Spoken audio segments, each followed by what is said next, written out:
Counselor Accents Podcast. Two school counselors who love their jobs. Oh, and they happen to have Southern accents too. Bless their hearts. I'm Laura Rankford. And I am Kim Crumbley, and together we are Counselor Accents, two school counselors who are in the trenches with you. You know what you're going through because we're living it every single day. You look cute. You're cute. That is not what my principal said to me today. Well, actually, let me back up. She never said I didn't look cute, and in fact, she was jealous. Well, you are wearing the lemon dress that I think is my favorite thing that you wear. So I don't know what her problem was. She also liked it. I know she liked it. Oh, it's great. We went on a shopping palapalooza. And we were it was like deer hunting, or I don't even like deer hunting. So I don't want to say that because I feel sorry for the little baby deers. But so we were hunting, I guess is where I was going. We were hunting for that bargain. And so we were needed to be working and we could not stop shopping. That's a terrible coping skill, but we were having so much fun shopping. It was just what we needed. I don't know if we've ever had so much fun as shopping for pants that are all elastic and some sash shoes and a shirt that has embroidery applique flowers on them. And so, yes, we do enjoy our shopping, even if, it's like we don't have any taste anywhere. Anywhere is fine. Anywhere is fine. But we did first time I'd been to a Burlington. I was hoping that you would not tell where we went. How low but here's the deal. I was like, what? Honestly, what? This is a Calvin Klein dress? I didn't want you to because I don't want people to take our bargains. Like the next time we go, it's going to be wiped clean because everybody that listens to this podcast, they're going to hit all the Burlingtons. I wish I had not said anything. You need to cut all things about Burlington out. But I was I not like a kid in a candy shop? I'm like, why was this hidden from me? Because it was a Calvin Klein dress for $1.50. Yeah, it was one of those things where we looked at each other. We had places that we were going to go intentionally, like stores that we for sure wanted to make sure we got. Burlington was a whim. You said, we looked at each other and you were like, should we try Burlington? And I was like, man, we're here. So we went, and how many hours did we spend? But had we not gone, what would we be wearing? Because it was like stacked. It was stacked and stacked and stacked. And I was like, this is like so much fun. So anyway, yes. This gives some perspective because I remember at one point you had a shirt in your buggy that was $9. And you said, I'm going to put this back. This was at another store. You said, I'm going to put this back because I could get a whole other outfit for $9. And this is the other fun fact. So they don't have dressing room, which I guess they're keeping the cost down. Okay. They have like one of those porta potties that you in the middle of the store and you climb up in the porta potty. So anyway, you with your girth, and me, we get up in one porta potty, if you will, because there's a line, and we have no time to waste. So we're up in one porta potty, and we're not the same size, but yet the pants were fitting both of us. It was magical. It was a magical moment. It was the sisterhood of the traveling pants, is what you call it. Whatever worked for you worked for me. Whatever worked for me worked for you. And I'm like, what is this Burlington magic that we're sensing here? So yes, we had so much fun. And so yes, the lemon dress, that was not that long ago, a month or so ago. So the lemon dress brings back all those fun summer memories, and clearly they're over now. The summer is over now. But with the stress that we're experiencing in the trenches, I would like to propose that you take me shopping soon. You always propose that. And this is what we started saying. Like when it was our avoidance, we knew that we had to, I think we were speaking somewhere and we really needed to be getting that ready, or we needed to have something done for that or whatever, but we could not stop shopping. And we knew we were avoiding the work. So now when I'm avoiding the work or you're avoiding the work, we're saying I'm in Burlington's. I just keep going to Burlington's instead of doing. So if I'm at school and I need to be doing one thing, but I'm off doing something else, I'm at Burlington's. I just can't, I'm just avoiding what I need to do. It has become, is that a verb? It's a verb. We're making it one now. Yeah. We're Burlingtoning it. So yes, it's a verb now. We've got a play therapist that you would not let go. I have hounded her. I've stalked her to the point where I think it was either she comes on or she was serving me with a restraining order. I feel like, bless her, that I know how you are. So all I can say is bless her. And I'm excited to see if your persistence pays off. So I'm excited to get to hear her. I know very little. I don't even feel the pressure of your threat just there, of you're anxious to see, because I am 1000% confident in the guests that we have today. So I'm not. And you're usually right. I will tell our audience a little bit about her. Her name is Fondra Magee, and she is educated to the nth degree on school counseling and on play therapy. She has been a school counselor for lots of years, so she has a lot of school counseling under her belt. She knows what she's talking about. She's a perfect combination of school counselor and play therapy specialist. So she's a current member of the Washington Play Therapy Association Board of Directors. She holds the school-based registered play therapy credential. And so I want you to hear that, school-based registered play therapy. And we talk a lot about how we're not supposed to do therapeutic measures in school. And I know that she will also reiterate that. But she does hold that credential to where she knows what to do and what not to do in school while using play therapy. And she also serves on a crisis team. So it's like all of the things that come together that we need to know about in this day and time. You have got me excited. All right, Kim, you know how excited we have been to have Fondra with us. She is going to talk about something that I learned about when I was getting my degree, and it was so intriguing. You and I have been to some trainings on this, but it's about play therapy. And, as school counselors, we don't go into a therapeutic setting. And so Fondra dabbles in both sides of play therapy and school counseling. And so she's going to share with us a few ideas, thoughts, tips, tricks, and all of her knowledge. Fondra, we are so excited to have you. Thank you for joining us. Well, I'm so excited to be on Counselor Accents. I listen to you guys on my way to work. I have a 35-minute commute, and I've almost had to pull over because I'm laughing so hard. I've got tears in my eyes, and I couldn't see. So really listening to Counselor Accents and driving can be dangerous, apparently. We should issue a warning with every episode. That's funny. Yeah, but so glad to be with you and your audience today. Well, we're glad to have you. And this has been a long time coming because we've been working on getting you for months and months and months. So we're very honored that you would join us. Oh, I'm just pleased to do it. I listened to your podcast so much that I think I have a little bit of an inkling. So I have roots in Alabama. I was born in Alabama and Tennessee. And I've moved all over the Southeast, Mississippi, Georgia, Louisiana. Went to high school, college, got married, had my kids, my two boys in Tennessee. So I'm all confused about who I should cheer for. You guys have any recommendations? I will sing Rocky Top right now. And if I need to roll tide roll, baby, I will in a second. My little boys over here going, yell Alabama.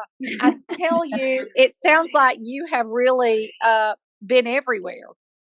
Oh yeah. My dad's a pastor. So, military or pastor, you travel a little bit. So yeah, all over the Southeast, and then in Idaho now.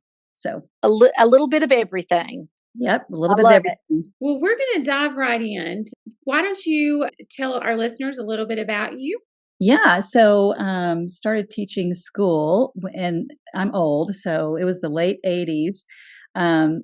Started teaching school in near inner city Memphis, Tennessee, and taught school for quite a while.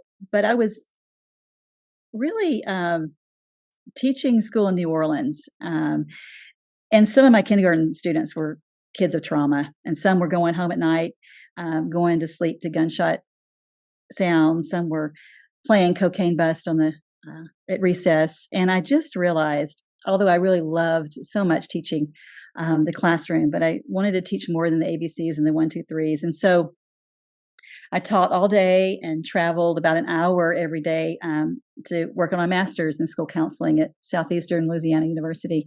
And I continued to teach a few more years in Tennessee once I received my counseling degree, because I just loved being a classroom teacher. In fact, I was sitting in my principal's office, really just in tears, to be honest, and like, I don't know if I'm going to like it, school counseling. And he said, go for it. And he said, if you don't like it, I will hire you back in a heartbeat. So that was really the courage and what I needed to hear. So I started and haven't looked back. Started my first counseling job in the early 90s. And kind of what brought me to play therapy is that in 1993, our elementary district counseling supervisor invited a few of us to go to the Association for Play Therapy annual convention, and it was held in Atlanta that year. I had no idea what play therapy was, but it sounded really intriguing to me. And I'll tell you, I was hooked the very first session, and my passion for the field has only grown, because play therapy just made sense to me as a counselor who works with children. It just totally made sense. And so, I just love it. I've served on the Tennessee Play Therapy Board back in the 90s, and currently serve on the Washington Play Therapy Board. And I'm certainly no expert at this play therapy thing, but I do love it, and glad to talk about it a little bit, and how it, and how school counselors can actually implement it in the schools. All right. So let's start with a foundational question. Can you tell us what is play therapy? Yes. According to the Association for Play Therapy, play therapy is defined as the systemic use of a theoretical model to establish an interpersonal process wherein trained play therapists use the therapeutic powers of play to help clients prevent or resolve psychosocial difficulties and achieve optimal growth and development. That's a lot of words, and it's a big definition. And we're going to break that down some as we talk today. But let me give you a little history of play therapy. The use of play therapy can be traced way back to Anna Freud in 1928 and Melanie Klein in 1932. So really, this is a long time ago, and I didn't realize that until I did. Yeah, they integrated, these two women integrated toys and play in their analytic work of children. And then Virginia Axline, who some people have heard of, she really brought to the forefront the use of play in counseling children as an effective and empirically supported intervention in 1947. And then someone that your listeners may have heard of, Gary Landreth. He has really built upon Axline's work. And there are really a variety of theoretical approaches used in play therapy. There's cognitive behavioral play therapy, Adlerian play therapy, eclectic prescriptive, child-centered play therapy, to name a few. There are a lot. But child-centered or non-directive play therapy may be the theoretical approach that most people are familiar with. And it's really the one that I align with. And filial therapy is another application of play therapy in which counselors teach parents the skills used to become really just therapeutic agents with their own children. That's a short synopsis of kind of what play therapy is. Well, and it makes so much sense whenever you are explaining it, because this is what kids naturally do. Most of our listeners are school counselors. So how would you suggest that we implement play therapy in the school setting? Why play therapy? Yeah. And that's a great question. Why should we do play therapy? Fred Rogers, who I absolutely love. In fact, I have a huge poster of his face in my office, and most kids don't know who he is. So the question I get more often than not is that your husband? Oh, funny. I wish that Fred Rogers were my husband. It would be yes, heaven. I know. And I watched him as a little girl, not in syndication because I'm that old. And he, Same, like, Fondra. yes, Same. I would watch him too and loved him. yes. And, he just came into anyway, there's so much I think that even subconsciously that I learned from him as a young child that I use in my counseling every day. But this is a quote that you may have heard. Play is often talked about as if it were relief from serious learning, Fred Rogers said. But for children, play is serious learning. Play is really the work of childhood. Gary Landreth said, unlike adults whose natural medium of communication is verbalization, the natural medium of communication for children is play. And you've probably heard this phrase from him: play is their language and toys are their words. Play really is our first language. One more quote. D. Ray said, when children play, they learn. When children learn, they grow. And when children grow, they thrive. And I just love that. So yeah, play therapy really is a developmentally preferred modality for counseling with elementary school children. And even adolescents can benefit from play therapy. The needs at every level are different. You're not going to use the same medium of play at the middle school. You're probably not going to use doll play, with middle schoolers. I mean, you might, but you probably won't. But giving adolescents options to play as well as just sitting and talking is really important in the middle and high school settings. And I've got several friends who use play therapy in middle and high schools very successfully. And we'll talk about that a little more later too. But as school counselors, we don't do therapy. So this word play therapy is kind of, it's a little bit emotion causing, but rather play-based interventions by a school counselor, we know provide students with short-term counseling using play, which is kind of sometimes the way I say it. And of course, in cases where the concerns can't be resolved in short-term counseling, we know we refer out, for longer-term care. But, in view of the emotional reaction to the term therapy by, some teachers, principals, parents, and even us, because we're not therapists, you might want to consider using the term play-based interventions or counseling with toys. And I use this interchangeably because just to the word therapy, we're not therapist. And play therapy is really, when we bring it into the school setting, is not therapy. It's a theoretical approach, but it's, not therapy. So I want to that makes sense. That's answering that question. I know a lot of people are thinking about already. Well, how do we incorporate some of this and still not cross over into that? Because that therapy land. So I'm glad you're broaching this subject. Yeah. And, some of what I'm even pulling from for this podcast today is coming from an ASCA article called Play Therapy in School Counseling. And ASCA has actually done a good number of articles on play therapy in school counseling that have just been excellent. And since the audience here is school counselors, I just want to say that the use of play therapy in the school setting is congruent with the ASCA national model outline of a comprehensive developmental school counseling program. And it's not a new concept. Until the 1960s, play therapy was really mostly used by private practitioners. And the focus was just on maladjusted children, just the kids who really, but with the addition of counselors to the elementary school, counselor educators like Landreth and some others, they were really quick to describe their play therapy experience in the schools, in their literature, and encouraged the use of play therapy in schools to meet not just the maladjusted kids, but the broad range of developmental needs of children. So play therapy is a responsive service, but it can also be play a preventative role in play therapy. And, I'm going to say that school counselors already use play, right? Especially at the elementary level, art, storytelling, puppets, music, games. I mean, this is a lot of what we use. It's a medium that we already are used to. Right. And and it's so easy to pair play therapy and play-based intervention techniques with our responsive services, preventive and developmental programs in our schools.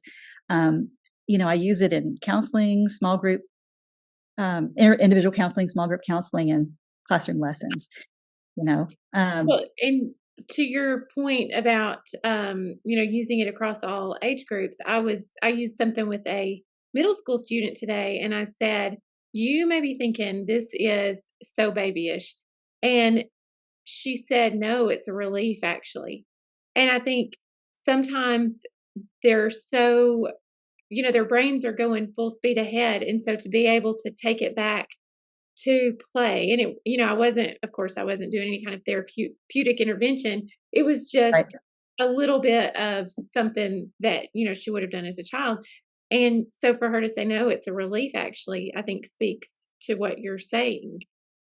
Yeah. Well, even as adults, we love to play, right? I mean, it is a stress relief. Yeah, play is just such a natural medium, Um, and another, it takes some education if you're going to use some play-based interventions, play therapy in your school, because you might have teachers or parents, what are you doing in there? You're just playing with the kids, and they might, this kid is being a brat. I don't know. He doesn't get to go play with you, So there needs to be some really education around that, which I've been able to do. My school is my administrator are amazing with that. But, as school counselors, we work in a school, right? So connecting our work and what we do to school success is very important.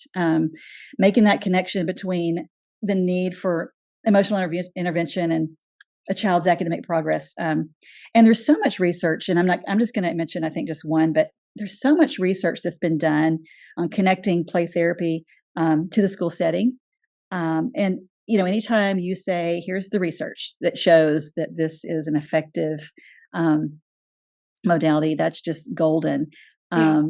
There was a research that was done by Ray, Muro, and Schmann. I think that's how you say the name. And the reason I mention them is I always think if I did all this research, and I wouldn't want somebody to say my name, so that's their names.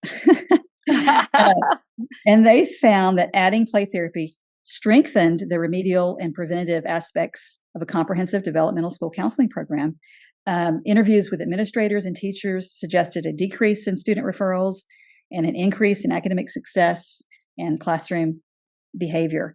And there's just been other studies that have shown even children with learning difficulties, disabilities, demonstrating significantly improved motor functioning and decreased learning difficulties as a result of participating in play therapy. So Landreth even, he claimed that the goal of play therapy in schools is to help children to get ready to profit from learning experiences offered.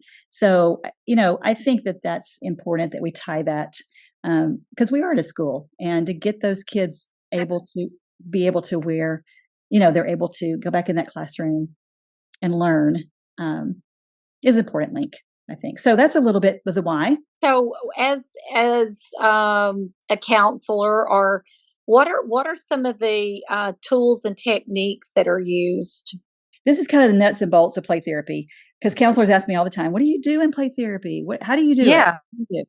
And there are certain skills that are really essential to the play therapy process. And I can't talk about play therapy without talking about some of the skills needed. And these skills are incredible. I just, as I'll talk about a little later, I teach parents these skills and every time I'm like, oh, this just makes sense. But so many times it's not our go-to, but it's the heart of what play therapists do.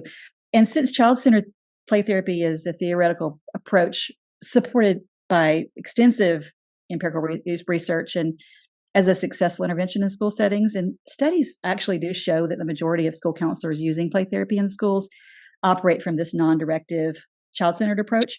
So I'm just going to focus on that a little bit. And I do more directive play therapy in small groups. There's more activities, therapeutic games. In my grief groups, we're doing an ornament at Christmas, with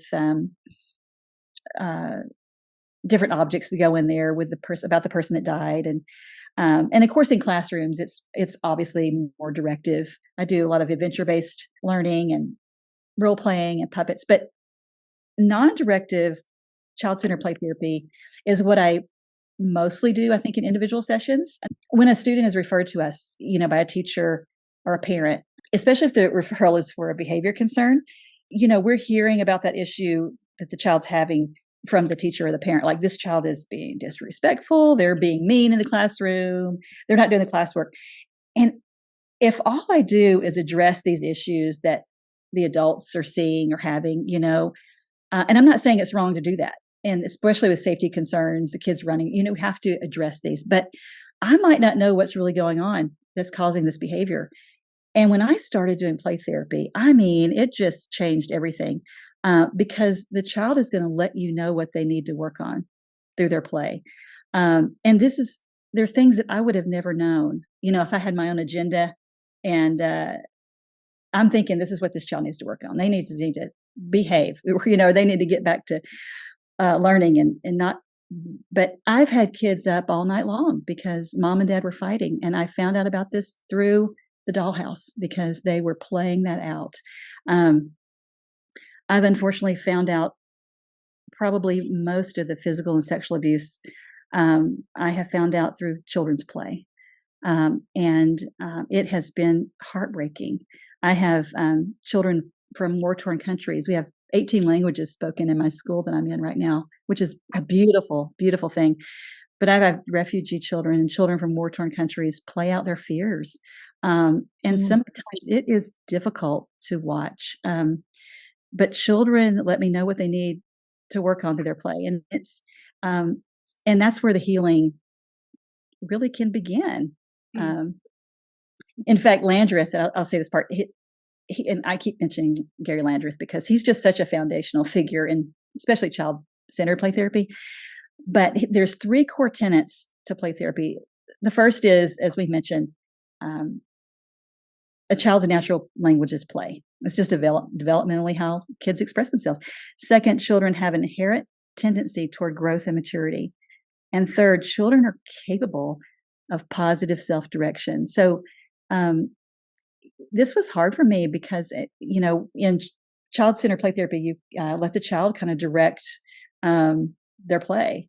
And so, because we want to fix it and be directive on everything, but this is kind of a difference when you're doing play therapy. Here's the fun part. Can I take you guys on like a peek about what a session might look like? I would love that. I'm so intrigued I'm hanging on every word. Okay, so yes. All right. So first of all, we have a safe, supportive environment where a kid or a student or a child really, or an adolescent, can express their feelings, which can be uncomfortable at times, because they're in there to be able to express, but we want that safe place where they can be heard and accepted and express their feelings appropriately. And the trust has to be there between the counselor and student. And, just like in school counseling, but we've got to trust that child has the capacity to meet his or her own needs, which I said was really hard for me to come to grips with that. I don't have to interpret what the kid's doing. I don't have to understand it. There's just this inherent thing that happens during play that they are, I hate to say they're healing themselves because that sounds weird, but they are doing the hard work of getting through their stuff through play.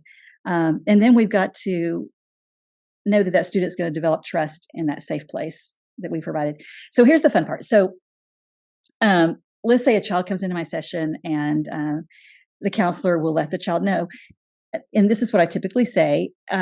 This is my playroom, or I'll say counseling office. Sometimes I do say playroom just because I have toys in there, and that's kind of a comforting. This is our playroom, and you can play with toys in a lot of the ways you would like to, right? So I'm not going to say you can play with these toys any way you want to because we know what might happen, right? So we give them those boundaries, on freedom that you can play with these toys a lot of the ways you'd like. So when the counselor and the child enter the playroom, the child is in the lead, which is really important and also very difficult. So counselor sits in a chair, doesn't enter into the child's physical space or even play with them without an invitation. But that doesn't mean that you're not an active participant. You're leading forward, all the counseling techniques, you're the being with skills that we have to convey to that child that you are present and your tone is matching the affect that the child is displaying. And so you may have heard of these, the tracking behavior and reflecting content. Those are 2 of the most basic play therapy responses. So when you track behavior, all you're doing is you're stating what you're seeing the child do or observing. Okay. And it's really awkward and it sounds really weird. And so when you start doing this, it kind of sounds like this. When a child picks up a car, you might say, "Oh, you're picking that up," and you're like, "What am I even?" But it really is showing this child that you're there, you're present, you see them, right? If a child rolls the truck across the floor, you're saying, "Oh, you're running that all the way over there." And in play therapy, we purposely don't name the object. "Oh, you're driving that car," because it might not be a car to them. It gives them the freedom Oh, to allow the object to be whatever, that they want it to be. And reflecting content. wow. Yeah. Um, yeah, there have been times I almost said, "Oh, well, you'll tell kids, 'Oh, you're picking up that paintbrush.' This is not a paintbrush," they'll say. This is what they Mhm. want it to be, right? And that's kind of that Yeah. leading. Yeah. Reflecting content is just the same as in adult talk therapy. You're reflecting content.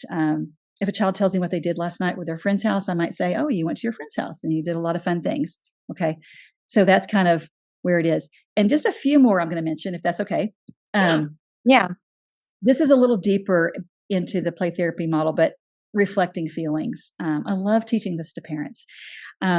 But this is just another verbal response where you're reflecting the emotions that are expressed by the child. This is so, so important. And like I said, this is just not our go-to most of the time, but reflecting those feelings help the child become aware of their emotions and be able to express them appropriately. If a child says, "School is stupid and I want to go home," which I've heard, right? We've all heard. Mhm. I Yeah. might say, Today. yeah, I might say, "Well, you're angry about being here and you'd rather be at home." Um, Even if you're not sure what emotions being expressed, they will let you know. Trust me, they will say, "No, that's not how I'm feeling."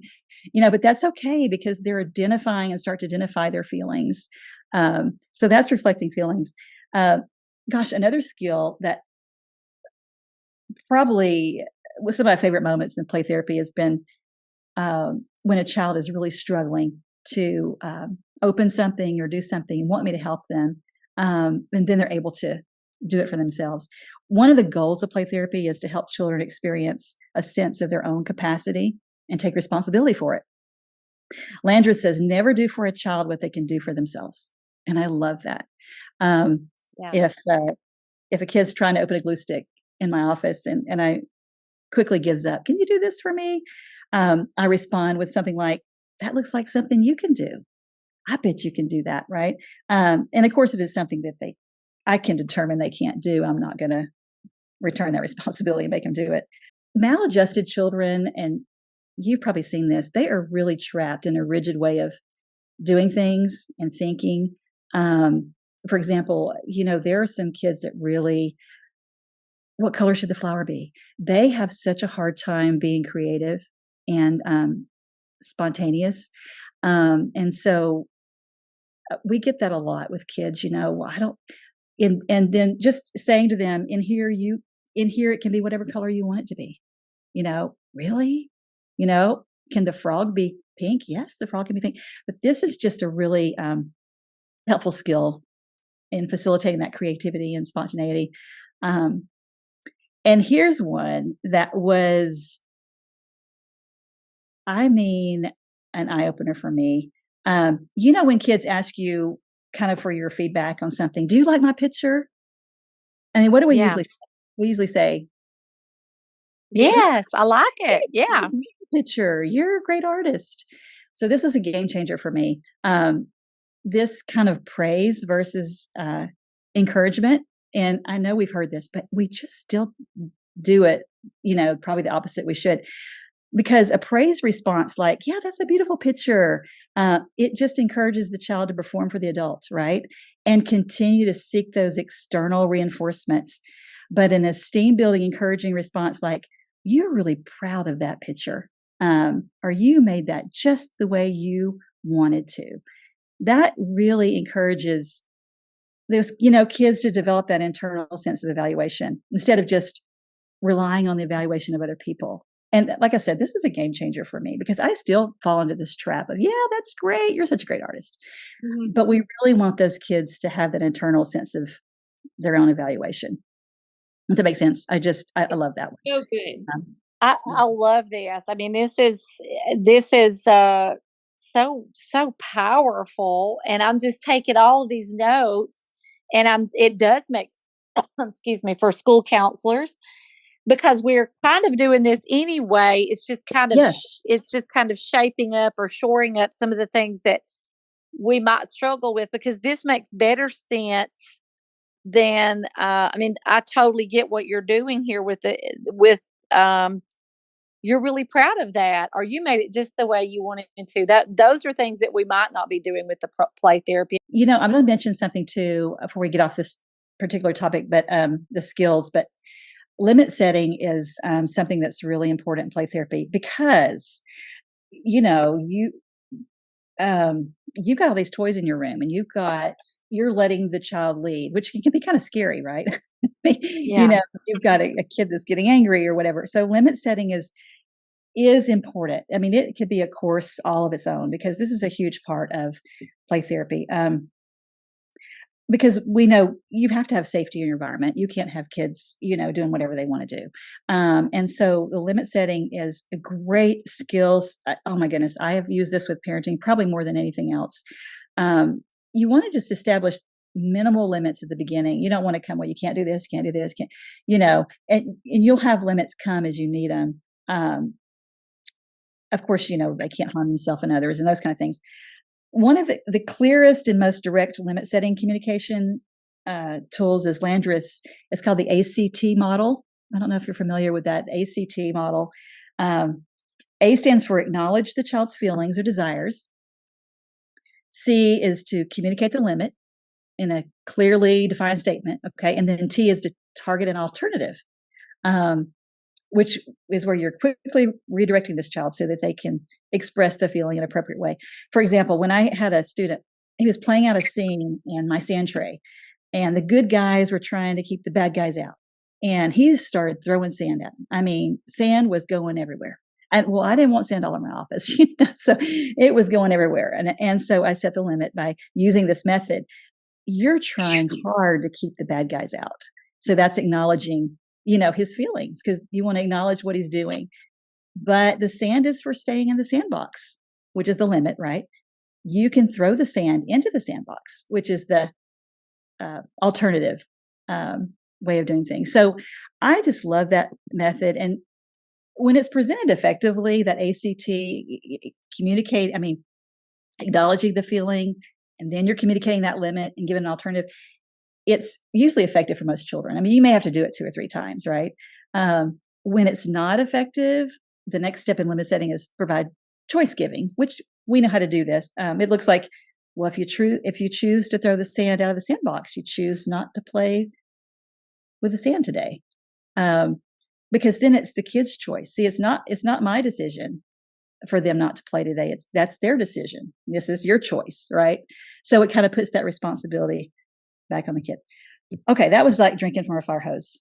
Sorry, that was a lot. No, it was so powerful. And I think counselors are going to be listening to this saying, oh, we're doing some of these things, but it just shores it up, as I've said before. Like, this just makes sense on why we're doing things or allowing things. I'm so glad that you did the ACT, because I think that's a rubber meets the road that I can grab hold of. I needed that today. Like, I know what I would say. I know what I'm going to do now. I'm going to do the ACT method. So those are powerful and wonderful. And I think I think we do more of this than we realize. And Yes. we're just learning how to do it better. So that is amazing. Mm-hmm. Yeah, it's a reminder, I think, right? We need reminders all the time of how to work with kids. I mean, it's just, and get down to their developmental level. And you mentioned the toys, the tools, and techniques. If school counselors choose to do this, and this is one of the misconceptions, I think, is you've got to have some expensive toys or everything. There's really just 3 categories of toys. There's real life toys, then the creative expression toys, and the acting out aggressive release toys. And you need each of these categories in your room, but it doesn't have to be a lot. It doesn't, Landreth said toys and materials should be selected rather than collected. You don't want to send out a staff email to everybody. Oh, I need all your kids, toys. Yeah. Yes. Yes. Yeah. Real life toys are like some kitchen items, I have a little cash register. Who doesn't have cell phone? Like I've got so many cell phones sitting around that I don't use now. Those cell Yeah. phones, those play phones that don't work anymore are just used every day. Every day kid will give me a phone and they'll talk to me. This is so much less intimidating, to talk on a phone to the counselor than to do that. And puppets, oh my goodness, what a safe way to express their feelings without being threatened, since the character is the puppet, right? And that's the one expressing their feelings, although we know it's that kid. But that is just so powerful. Creative expression. I have a small office, but when I have to take it in and out because it's so small, but I've had an easel, and paints. Sometimes that's kind of, it depends on if you want messy in your room or not, right? Blocks, Play-Doh, and my sand tray is sand. There's no right or wrong way to play with sand. The child is assured of success with that sand. I've got some little miniature figures, but sometimes kids just want to come in, my older kids, and just feel the sand. And they'll say, this is so satisfying. I have teachers that have come in my office, sat down on the floor, and they want to feel the sand. And play in the sand. And the aggressive acting out toys. And this is maybe a little controversial, but I've had a punching bag in my office before with some punching gloves. I don't all the time have that, but there are some kids that are going through some stuff that, if they're going to punch that bag instead of a kid, and get that, anger out. Some of the aggressive puppets, the sharks, even some household play toy hammers, those kind of things. Because where do the kids put that aggression? Where do they, you know what I'm saying? It's school, right? So if they have that permission to release some of those aggressive feelings in an accepting environment in our room and move on to more positive feelings from that, then that's what we want, because they're just expressing symbolically, their real feelings and what they have. Yeah. I think that is so, the aggressiveness, I think, that we're seeing, and I think teachers across the nation are seeing more and more of students need to release, and it's a release in a very heavy way. So to think about just putting some of those things in your room are where they really can feel that release and allowing them to get that out of their body. So I've never thought about a punching bag. Is there any other things that you can think of in that aggressive? I've got the little soldiers and, the little toy soldiers in my, usually they can play out things there. Some wild animal figurines, some of the lions, tigers, and like I said, more aggressive puppets, those kind of things. And, sometimes aggressive puppet will be a kid's dad. It'll be something they're going through that they just need that, aggressive thing. Our principal even, we purchased another punching bag. We have a regulation room with a full-time person that runs that room. It's just wonderful. So that was one of the things that, we put in there with a trampoline and a little tent to hide out, and, just different things. So that was something else that we've used. I'm writing, because our school has started. Can you tell? So Laura and I are taking all these notes because we're seeing all of this. Yeah. So how can you explain play therapy to parents? Is there any kind of parent training that would strengthen their relationship with their child using play therapy techniques? Yeah. I'd probably say something along the lines like this to parents, because parents kind of want to know what are you doing in there, So I would just talk to them really about children have difficulty working through their problems with words, using words. So I facilitate a process by providing this play environment from which they can work through those issues. And this is going to help them be more successful in school, because you always want to tie that school piece. And I say, through play, a child can develop all kinds of skills, coping skills, responsibility, decision-making skills, self-control. And this is going to allow more learning to take place, right? So this is just kind of and this is an example of something I got from Dee Ray, an amazing play therapist. It gives this concrete description that explains, yeah, we're going to be playing with toys. And secondly, I'm explaining that developmentally, this is how a child expresses himself, right? And then when I mention I'm facilitating, it's going to help the parent know that I have an active role in this. I'm not just sitting on my computer while the kid's playing, right? So I'm facilitating this play. And finally, that link, of course, to the school, in academics. And I love, oh my gosh, I love teaching parents the skills I've learned through play therapy. Child parent relationship training. It's called CPRT, and it's an evidence-based 10-session filial therapy model for parents who have kids from 3 to 10. Now, 10 weeks is a long time. Like, who has time for that? I have done 2 of these, and it's been tough, to be honest, because a lot of parents aren't going to commit to 10 weeks. But I will be honest, we still had a core group every single time because it was just such richness, and it took some time, to be honest, of my time. Parents have active homework based on the skills they're learning. And the coolest part is this program teaches them to set up a 30-minute playtime with their child. And I'm just amazed at how many parents, it terrifies them, to play with their child for 30 minutes and let their child lead that. And we help them if they need toys. I mean, they can go to Goodwill. And we say they're for the special playtime. They're only toys you bring out at that time. And it's just this. And I can tell you, I could do another podcast on the difference that this has made in the relationship between the child and the parent, because we're so glued to our phones anymore, right? And parents just don't really sit down and play and be attentive and use these skills, reflecting skills and those kind of things. You do need to be trained in this model and to do it, but I use it more often just with parents one-on-one, just the skills that are in this. And some of the skills I've told you, there's more. There's a lot of rule of thumb, and there's so much good stuff in it. But just using that, and I use it. I have a coffee with counselors once a month. Get together where all the parents are invited, and so I always bring these kind of skills into it. I'll never forget. I was teaching one of these CPRT sessions, and I was teaching on how to reflect feelings. And the parents' homework was to practice this with their child before they came back.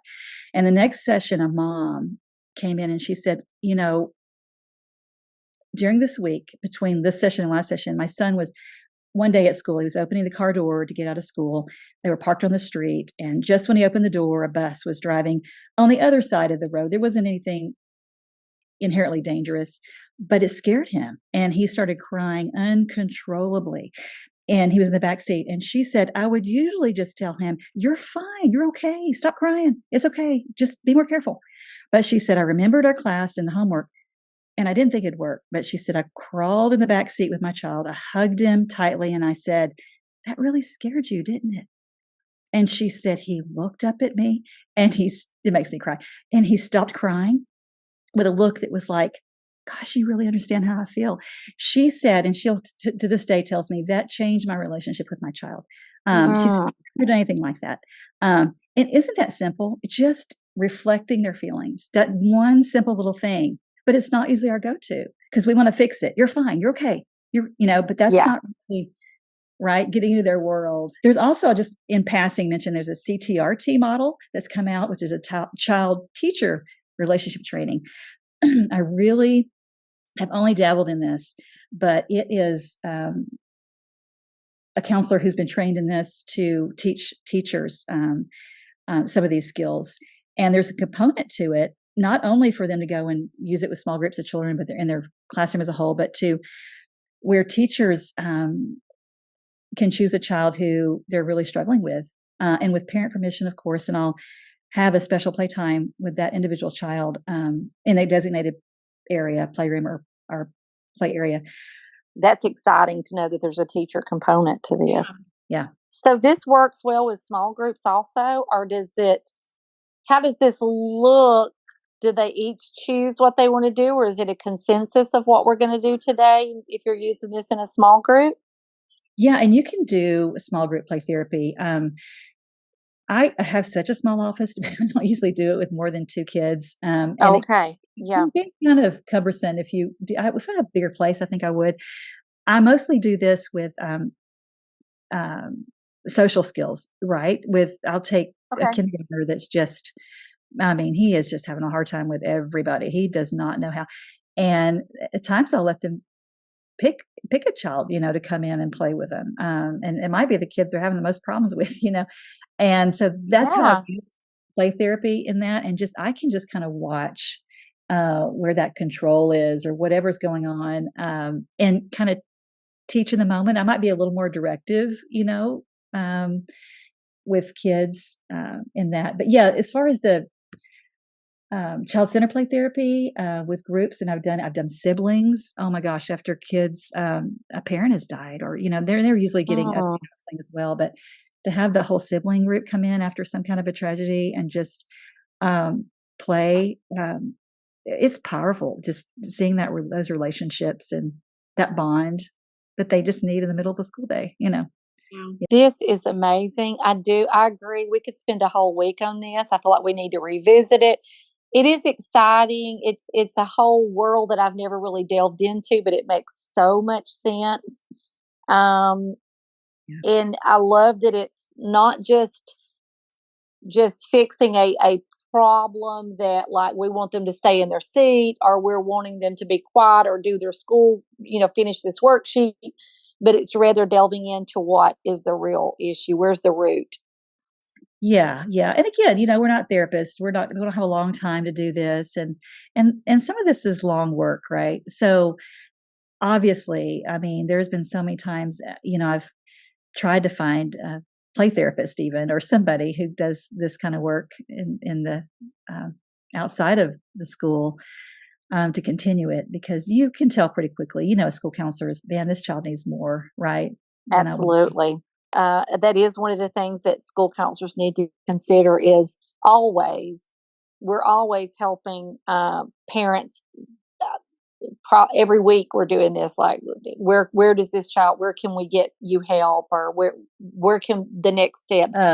I am so blessed. Our school district has, we have a full-time mental health therapist in our school, and a lot of our schools do. And I'm not sure, it seems like that's kind of more of a trend across the country, but I mean, his caseload fills up so quickly, but he does some play therapy, and a lot of our mental health therapists in the schools do play therapy. So that helps to, have them, because I know you're experiencing the same thing we are, of just wait list of kids getting in their outside therapy. It's just, so what do you do in the meantime? And I'll mention to you as we close here how counselors can receive some training in play therapy.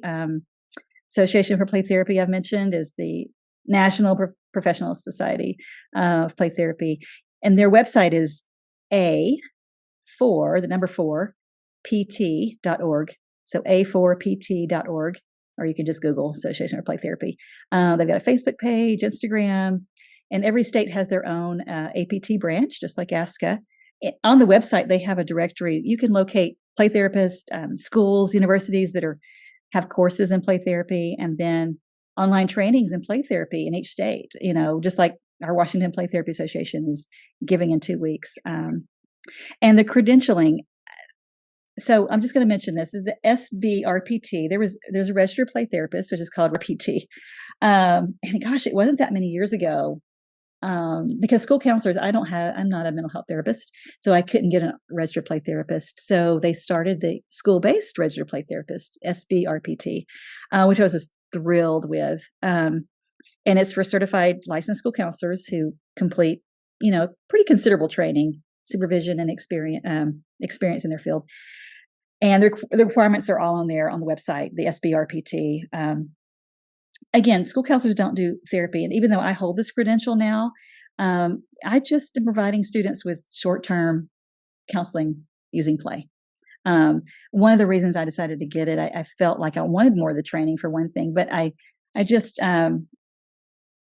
also felt like the credentials gave me a little more credibility, for what I do with parents and all. But certainly, I have used aspects of play therapy since the 1990s and in my counseling. And so much of what we do is is play. And so I would just, suggest go look out there. Gary Landreth's book called Play Therapy, The Art of the Relationship is a great place to start. I mean, find it on Amazon. Great book. Just to get your feet wet. I feel like you have given us the why this is needed. You have given us some practical strategies that we can implement in our everyday school counseling world. We can implement those immediately. You've given us some things to explore throughout this year, and you have given us some further training. I can't think of what else you could have done for us. This was amazing. Thank you so much. Well, you're welcome. And talk about knowledgeable about this. Laura, good job getting her. Oh, you're so kind. I don't know about that. Play therapy is just a slice, right, of what I do. I mean, as school counselors, we do life and things. But the journey, the children through play therapy it's filled me with unforgettable relationships, I have to say. I mean, I've worked through some heartbreaking stories. Kids have been working through heartbreaking stories in my presence. There are times when I had to turn away because I was, tears were staying in my eyes. But the healing power of seeing children work through their struggles and play and being able to go back into that classroom and learn has been one of the greatest joys of my career. I'm going to end with this. I was cleaning out an old file cabinet the other day because we moved, have too much stuff. And I came across a scratch piece of paper and I was like, what is this? And I had jotted down, totally forgotten about it, some words of one of my students. She had said to me after a play therapy session. And this is what she said.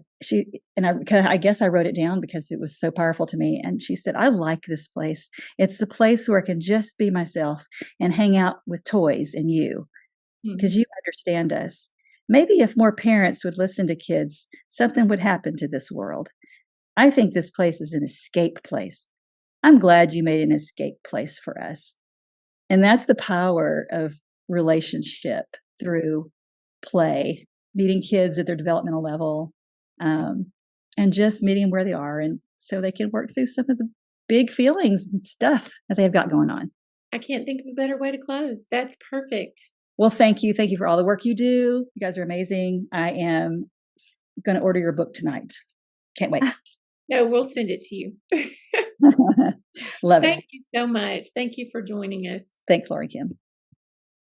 I will accept all of your accolades and congratulations on getting her. Was that your idea? It was my idea, and it was my persistence over the. It's been like half a year trying to get her. You have mentioned her till I was sick of it, and then now I'm in love. Okay. And as I was hearing her talk, all I could say was, she's one of those people that makes me want to turn in my badge that says school counselor and say, I've been playing school counselor, but she's a real school counselor. I mean, she's just so knowledgeable. Yeah. She's just quoting and she's, and as she said, this is one slice of what she does, but how passionate was she? Yeah, she was great. So what was your takeaway? I'm excited for her to come back and do the middle and high school. But, I recently switched to middle school, but I've told you before that I am middle school with an elementary heart. And there was something she said at the end that stood out to me. And I thought, okay, everybody needs to hear this and remember this. She said something, and I hope that I don't butcher the quote. We have to meet kids where they are developmentally.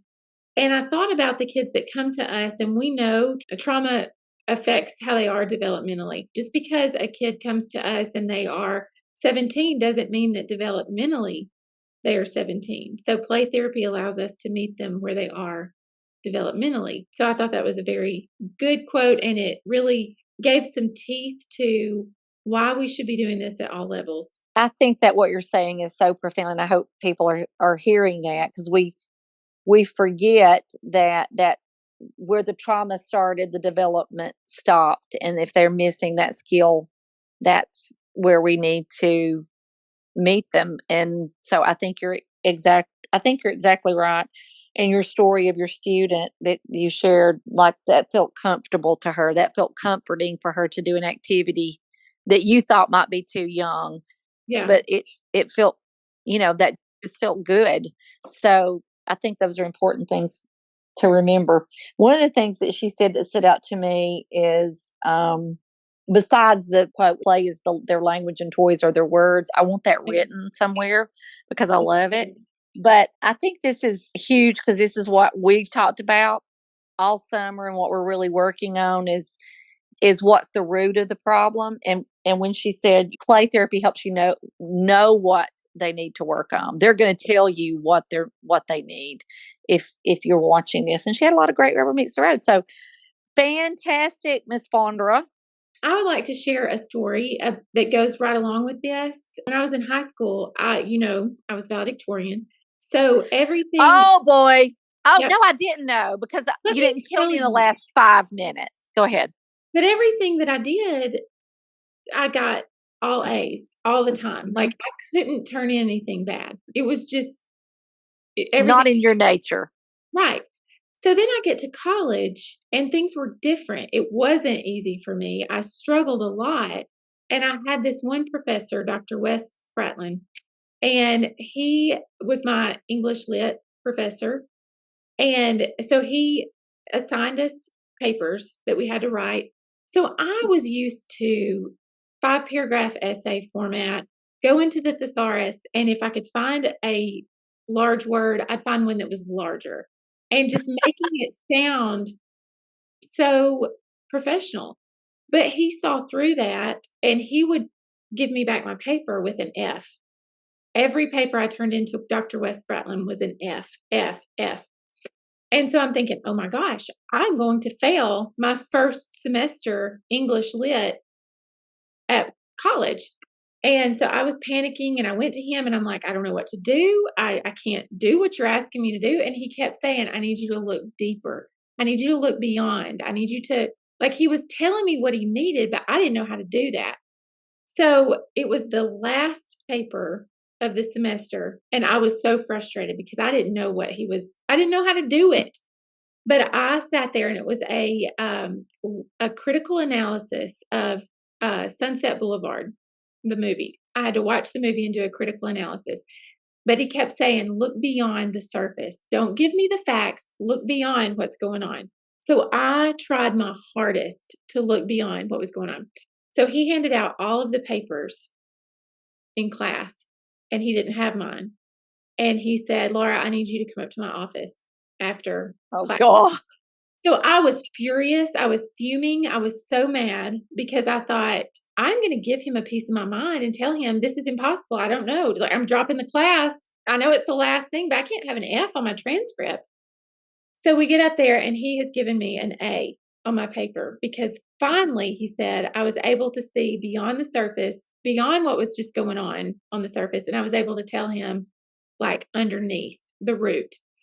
And so he gave me an A. And every time I pull out the sand tray and the kids are placing because that's what the sand tray is. You've got to look beyond what they're doing. And Dr. Townsend, my professor in my graduate program, she talked about all the time, they may place a figure in the sand. They may place a car in the sand, but it's not the surface of what's going on. You've got to look beyond and look deeper. And so there was a time a couple of years ago that I was using a sand tray with a student and I was able to see beyond the surface of what this child was doing in the sand. And I sent Dr. Spratlin a message and I said, I want to let you know that because of you, I work every day with kids and I have to look beyond the surface of what's going on and look for the root. And I'm able to do that every single day because you trained me to do that. And it was just a really good moment to share that email. He wrote back and he was like, oh my goodness, I'm so glad to hear from you. And yes, you were horrible, but then you got it. So it was really good. Why have we not used this story? Because this is powerful when you're talking about trauma. And now you pull this out. I mean, you're sitting there like eating bananas. And then all of a sudden, you become the Apostle Paul. Where did this come from? That's a perfect illustration. Perfect illustration. And I really don't know why you're just now pulling this out because we could have used this so. And to begin with, on the surface level that you watch Sunset Boulevard. Can It was you an name any assignment. I had actor? to. Can you name any actor in Sunset Boulevard? Or If was you you hadn't looking so far? Shoot, if you hadn't asked me, I could have, because it haunted me. Oh my gosh, what's her name? I'm ready for my close-up, Mr. DeMille. Oh, God. Gloria Swanson. Gloria Yes, Swanson. Gloria yes. Swanson. Okay, that was surface, but your story was deeper. Well, I hope that our listeners have just gained a bucket load today. I hope that if you've never experienced a play therapy conference, they're definitely worth going to as school counselors. So try to check one out and just see if you can implement something that they talk about. So, as always, you can follow us on Instagram. We would absolutely love it if you think that you want to plow your first row straight, we've got just the book for you. We have recently written a book called Growing Your Program for School Counselors. And we think it's a great way to start your year off on the right foot. And we just talked to Fondra. Kim and I feel like we're in the thick of it and like ready for like winter break or whatever. But Fondra, as we just heard, hasn't even started her school year. So, wherever you are in the school year, we believe that this is a great book for you. Even if it is your 100th year in school counseling, we still think there's something in this book for you. If nothing else, just the sheer entertainment value, because we wrote it and we still laugh whenever we read it. We read it. As are others that are reading it, but it really does inspire you and help. It helps even when I'm reading it and we wrote it, it helps me get myself organized for this year. I don't know if you have found that, but I'm going back and looking at it and really thinking about getting my year going. So yes, if I may humble brag away. And also you can rate and review this podcast because it does help other people find the podcast. So just give us a like and write why you like it. And that would just not only be a quick little dose of, serotonin for us, but it also would help other people find it. So thank you to those that do that. Anything else, Kim? All hearts and minds are clear.